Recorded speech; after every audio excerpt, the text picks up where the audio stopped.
Hi everyone, I am doctor Neha from dental comfort zone. आज हम एक एक्सटेंसिव टॉपिक जिसका नाम फुल माउथ रिहैबिलिटेशन है उसके बारे में बात करेंगे। फुल माउथ रिहैबिलिटेशन को हम अपनी लैंग्वेज में FMR भी बोलते हैं। FMR यूजुअली होता क्या है कि इसमें जॉइंट, मसल और टीथ, हम इन तीनों को साथ में लेके एक प्रॉपर सिस्टम मुंह में क्रिएट करते हैं जिससे कि आपके खाने की एफिशिएंसी बढ़ जाए और वो देखने में भी दांत आपके सुंदर लगें। फुल माउथ में पहले इनमें 3 चीज में हम इसको डिवाइड करते हैं। फर्स्ट जो होता है, अगर हम लोग देखते हैं इनिशियल स्टेज में कि अगर हम उसको ठीक करके ऑर्थो से ठीक कर सकते हैं। दूसरा स्टेज होता है कि जब हम थोड़े थोड़े दांत को ग्राइंड कर सकते हैं जिसको हम सेलेक्टिव ग्राइंडिंग बोलते हैं। और तीसरा होता है जब एज हमें ज्यादा मिलती है तब उसमें हम क्राउन ब्रिज का काम करते हैं। इसको करने के लिए और जानने के लिए कि इन तीनों में से वो कौन सा ट्रीटमेंट बेस्ट सूट करता है पेशेंट को, हम पेशेंट को डीप्रोग्रामर देते हैं। वो एक अप्लायंस होता है जिसको हम पेशेंट को पहनने के लिए देते हैं ताकि उनके दांत आपस में टकराएं नहीं,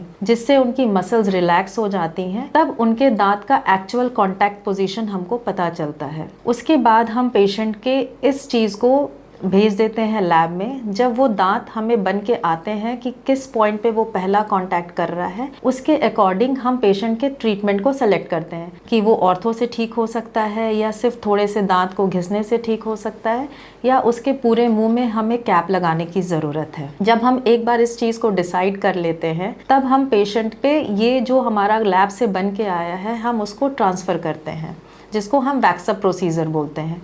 इसको ट्रांसफ़र करने के बाद हम सारे बाइट को प्रॉपरली एडजस्ट करते हैं अगर हम पेशेंट के लिए कैप या ब्रिज का आगे का ट्रीटमेंट प्लान कर रहे हैं। तो इसमें क्या होता है कि हम सेक्शन वाइज दांतों पे टेम्पररी क्राउन पहनाते हैं और फिर पेशेंट को 20 दिन के लिए छोड़ देते हैं ताकि पेशेंट अपने नए बाइट के साथ 20 दिन तक एडजस्ट करे। जब वो 20 दिन में पूरा एडजस्टमेंट प्रॉपर हो जाता है तब हम इसको फाइनल क्राउन में शिफ्ट करते हैं। शिफ्टिंग में हम एक साथ भी कर सकते हैं या फिर पहले आगे और फिर पीछे के प्रोसेस के साथ करते हैं। फुल माउथ रिहैबिलिटेशन में 2 से 3 महीने लगते हैं कंप्लीट प्रोसेस को होने में। अगर कुछ पेशेंट्स को बहुत सीवियर मसल्स इशू है या जॉइंट इशू है तो उनको हम बीच में एक प्रकार का स्प्लिंट होता है वो भी दिया जाता है इन बिटवीन द ट्रीटमेंट, ताकि उनकी मसल्स और जॉइंट दोनों एक पोजीशन में स्टेबलाइज हो जाए। अगर पेशेंट को किसी भी टाइप के ऐसे सिम्टम्स माउथ में मिलते हैं तो kindly visit dental comfort zone for needful.